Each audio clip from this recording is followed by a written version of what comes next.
মাত্র ২০ টাকা খরচ করে রেস্টুরেন্টের থেকেও বেশি স্বাদের এক পাতিলা ফ্রাইড রাইস রান্না করলাম রাতের ডিনারের জন্য। আজকে সেই রেসিপি আপনাদের সাথে শেয়ার করব। আসসালামু আলাইকুম, আমি ফারজানা বলছি, ফারজানা অ্যান্ড পারভেজ ব্লগস থেকে। কেমন আছেন আপনারা? আশা করি আল্লাহর রহমতে যে যেখানে আছেন ভালো আছেন, সুস্থ আছেন। মুখরোচক খাবার শুধু ছোটদের জন্যই না, বড়দেরও খেতে মন চায়, কিন্তু সেটা করতে হলে অবশ্যই হিসাবের মধ্যে এবং কম খরচের মধ্যে যাতে আমি করতে পারি সেটা আমার মাথায় রাখতে হবে। এখানে ১ কেজি চাল থেকে ১ কাপ পোলার চাল আমি সরিয়ে রেখেছি। ৩ কাপ পোলার চাল এখানে আমি 80% রান্না করে নিয়েছি। কারণ পুরোপুরি রান্না করা যাবে না, তাহলে পোলার চালটা দলা পেকে যাবে, নরম হয়ে যাবে। এজন্য আমি প্রথমে ৩টা ডিম নিয়ে নিয়েছি। প্রথমে এই ডিমগুলোকে আমি আগে তেলের মধ্যে একটু ফ্রাই করে নিব, মানে একটু ঝুরা ঝুরা করে নিব। কারণ আমি একবারে পেঁয়াজের সাথে ফ্রাইড রাইস রান্না করার সময় তখন একসাথে ডিম দিই না। ওইটা কেন যেন মনে হয় আমার হাতে ভালো হয় না।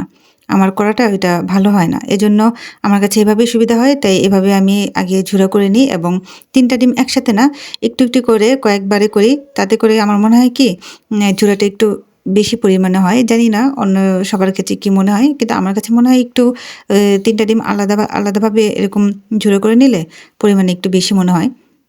যাই হোক, যেটা পরিমাণে একটু বেশি মনে হবে, তো কম খরচের মধ্যে আমি তো ট্রাই করব সেটাই করতে।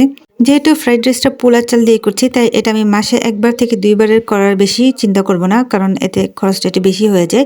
এই যে দেখেন, এখানে আমি মরিচটা একটু বাঁকা করে কেটে নিয়েছি আর পেঁয়াজ নিয়েছি। যে এখানে বাটার, আমি এই বাটারটা ইমামগঞ্জ থেকে নিয়ে এসেছি। এতে বাটারের খরচটা একটু কম পড়ে এবং একটু বেশি পরিমাণে পাওয়া যায়।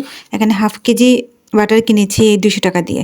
এখানে আদা রসুন পেস্ট আমি এভাবে বক্সে করে রেখে দিই। এখানে ২ টেবিল চামচ আমি বাটার নিয়েছি, সাথে একটু তেলও দিয়ে দিয়েছি, কারণ ২ টেবিল চামচে বাটারে হবে না, সাথে তেল ইউজ করতে হবে। বেশি বাটার দেওয়া সম্ভব না, খরচটা বেশি পড়ে যায়। তারপর একটু গাজর দিয়ে দিলাম। ১ টেবিল চামচ আদা রসুন আমি নিয়েছি, আমি বেশি একটা দিইনি। তারপর পেঁয়াজ কুচি দিয়ে দিলাম।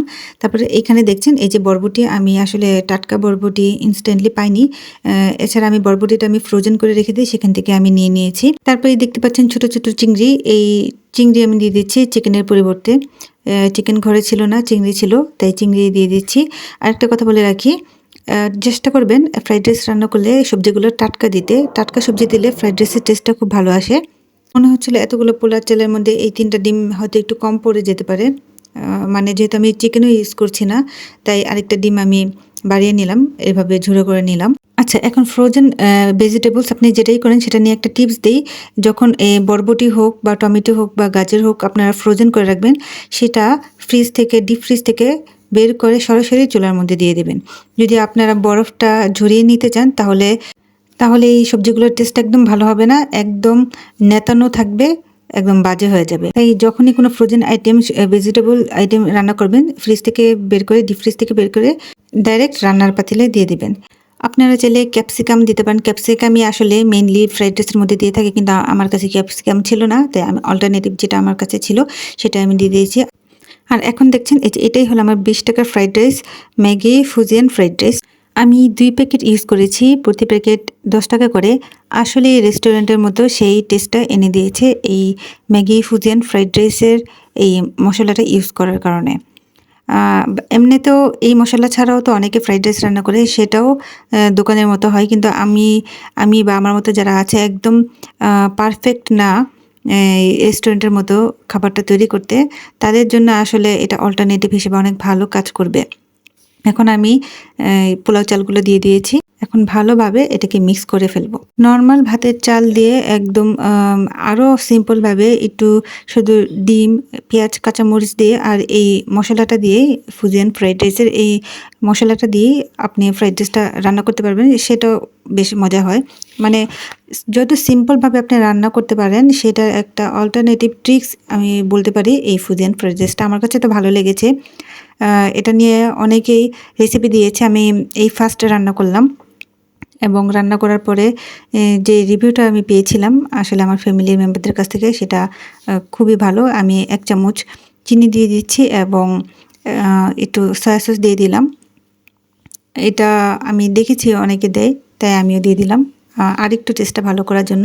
এই যে এখান থেকে এই ফায়াজারা বুনিয়ে নিচ্ছে বাচ্চার জন্য। বাচ্চা দেখি খাবারের জন্য বলছে, আমার ছোটো ছেলেটা যে সে খাবে, তাই বললাম তার জন্য একটুখানি নিয়ে যাও।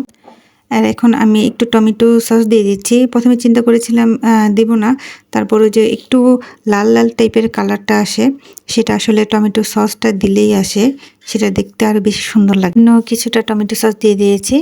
বাস এবার একদম ফাইনালভাবে মিক্সিং করে ফেলবো একদম ভালোভাবে। এখন একটু ঢাকনা দিয়ে দেব এবং 5 মিনিটের জন্য এই ঢাকনাটা উঠিয়ে ফেললাম। একদম কমপ্লিট হয়েছে। এই যে দেখেন কতটা ঝরঝরা হয়েছে, দেখলেই বুঝতে পারবেন এত সুন্দর ফ্লেভার হয়েছে। একদম আপনি দেখে কি বোঝার কোনো উপায় আছে যে এটা কোনো নামি দামি রেস্টুরেন্টের ফ্রাইড রাইস না? যাই হোক, আমরা খেয়ে তো ভীষণ মজা পেয়েছি।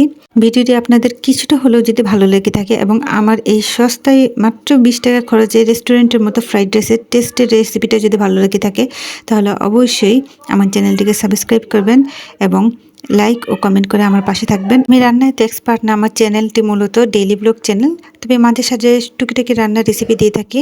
ওকে, ভালো থাকবেন। আল্লাহ হাফেজ।